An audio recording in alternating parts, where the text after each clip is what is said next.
Police complaint ఇవ్వాలన్నా సరే నా దగ్గర ఆధారాలు కావాలి. నువ్వు ఇలా చేసావరా అనేసి వాడిని నేను అడగాలన్నా సరే నా దగ్గర ప్రూఫ్లు కావాలి. లేకపోతే నువ్వెవరు నాకు తెలియదు అనేసి అంటే నేను ఎక్కడ పెట్టుకోవాలి మాకు? ఓకే, ఇంతకు ముందే మీ హస్బెండ్ తో మీరు దూరంగా ఉన్నారు. ఇప్పుడు ఎమ్మెల్యే పరిచయం అయినాక కొత్తగా దూరం అయింది ఏం లేదు కదా, మరి ఇప్పుడు అతను ఎలా దూరం చేశారు? నేను హస్బెండ్ గురించి మాట్లాడలేదు. నేను హస్బెండ్ గురించే మాట్లాడలేదు. నేను హస్బెండ్ గురించి మాత్రమే మాట్లాడలేదు. ఈవెన్ నా ఫ్యామిలీ, నా కొడుకు కూడా ఇప్పుడు నా దగ్గర లేరు.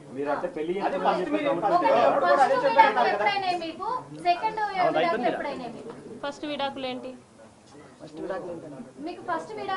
ఎవరితో అయినాయండి? నాకు తెలీదు. నాకు ఫస్ట్ విడాకులు అయ్యాయి అనేసి మీరు పేరు చెప్తే నేను తెలుసుకుంటాను. I'm really eager. ఆవిడ అడుగుతున్నారు,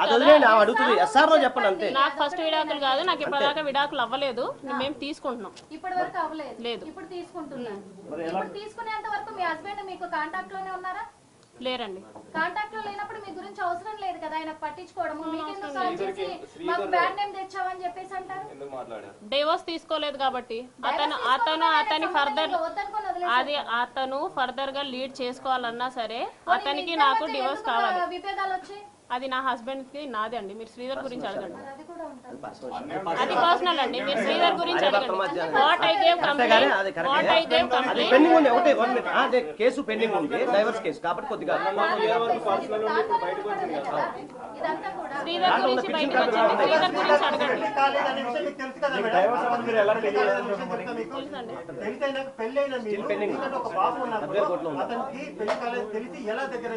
నేను దగ్గర అవ్వలేదండి.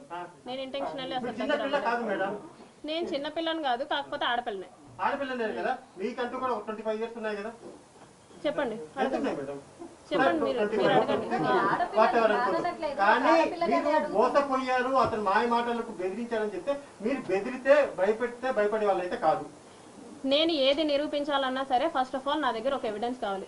బ్లంట్ గా పోలీస్ స్టేషన్ కి వెళ్ళి నన్ను ఇలా చేశాడు అనేసి అంటే అప్పుడు ఎలా వస్తుందండి? ఇదంతా జరగకుండా ఎలా వస్తుంది అనుకుంటున్నారు?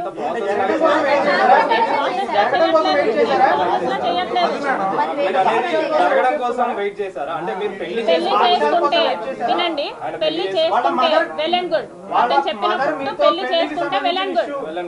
దాని తర్వాత నేను కోర్టుకు అప్రోచ్ అవ్వాలన్నా సరే, వాళ్ళ పేరెంట్స్ అప్రోచ్ అవ్వాలన్నా సరే, do I have to have proper evidence? అవునా కాదా? మీరు ఆయన ఫ్యామిలీ తోటి మాట్లాడారన్నారు, అందరికి తెలుసని మాట్లాడారన్నారు. మొదటి నుంచి టచ్ లో ఉన్నప్పుడు మీరు డైరెక్ట్ వాళ్ళ దగ్గరికి పోయి మీ కొడుకు అంటే మీ అబ్బాయి ఇలా చేస్తున్నాడని చెప్పేసి మీరు వాళ్ళతోనే చెప్పానండి. నేను వాళ్ళతోనే చెప్తే వాళ్ళు నన్ను ఆపారు. నేను మాట్లాడతాను, మేము మాట్లాడతాం అనేసి అనేవాళ్ళు. కనీసం మినిమం అతను ఫోన్ తీసుకొని నువ్వేం చేస్తున్నావురా అనేసి అతను ఫోన్ కూడా తీసుకొని చెక్ చేయలేదు.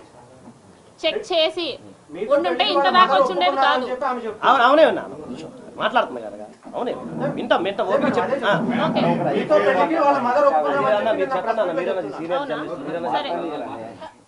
జాన్ 7th నాతో లాస్ట్ గా ఏం మాట్లాడాడో నా దగ్గర రికార్డింగ్ ఉంది. Should I play?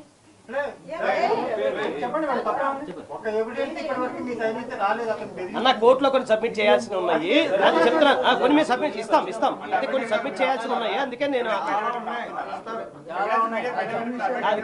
కాదు సార్, లీగల్ కొన్ని పాయింట్స్ ఉంటాయి, మీరు అడగకూడదు. కొన్ని పెట్టమని చెప్తా.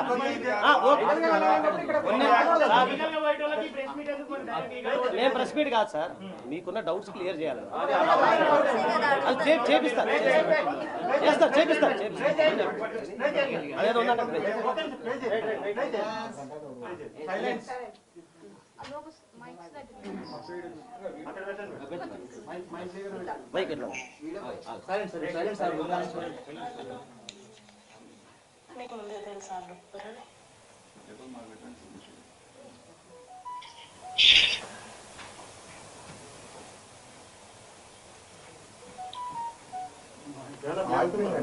ఉండండి. అతనేం మాట్లాడలే, అతనేం చెప్పట్లేదు అక్కడ.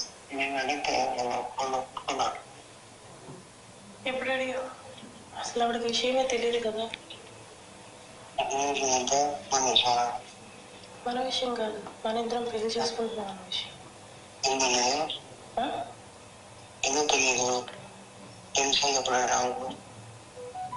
తెలీదని నువ్వేగా చెప్పావు, మన విషయం తెలియదు అనేసి.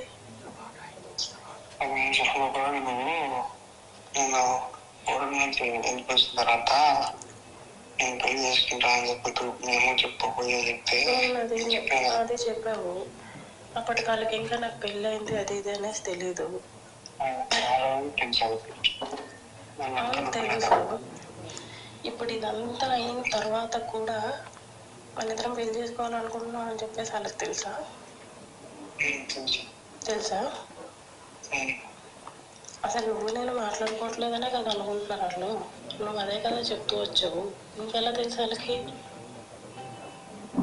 మన ఇద్దరం పెళ్లి చేసుకోవాలి. ఏం మాట్లాడాలో చెప్పండి, క్లారిటీ లేదు. వాయిస్ చెప్పండి.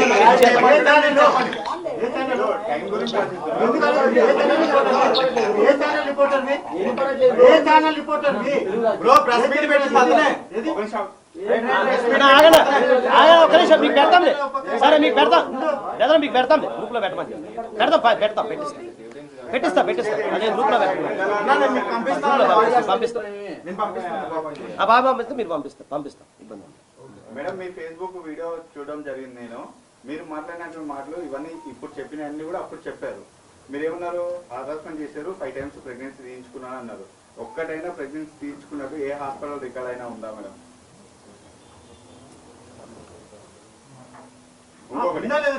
ఉందో చెప్పండి మేడం. చెప్పండి, ఏ హాస్పిటల్ చెప్పండి సార్.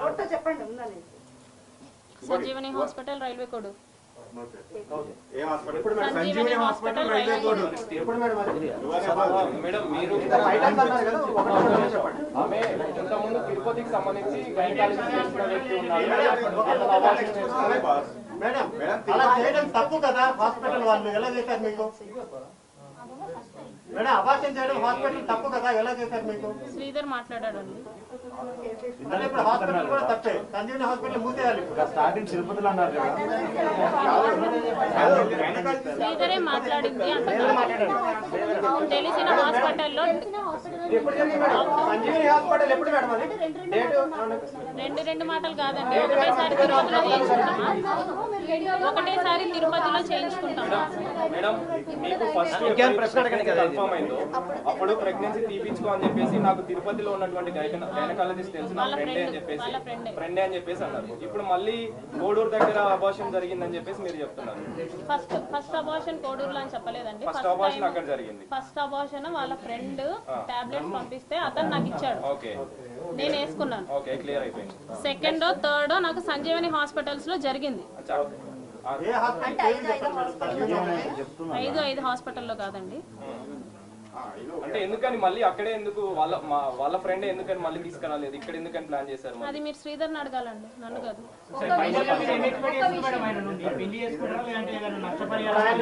నష్టపరిహారాలు ఇవన్నీ చెప్తున్నాను, నేను మీకు ముందే చెప్తున్నాను. ఒక్క రూపాయి కూడా నాకు అవసరం లేదు ఆడి నుంచి. ఆడింత చేసినందుకు ఆడికి పనిష్ అవ్వాలి, అంతే అంతే. వెళ్ళిందండి, వెళ్ళింది. ఐ లవ్ యూ అని వెళ్ళింది. ఇదిగోండి.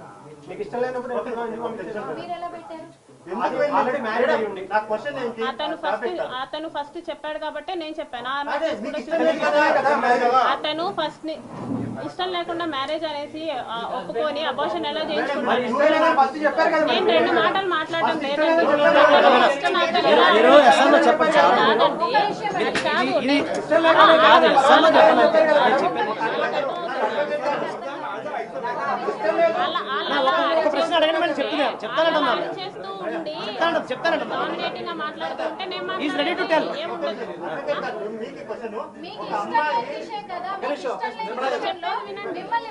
వినండి, నేను అది కూడా చెప్తాను.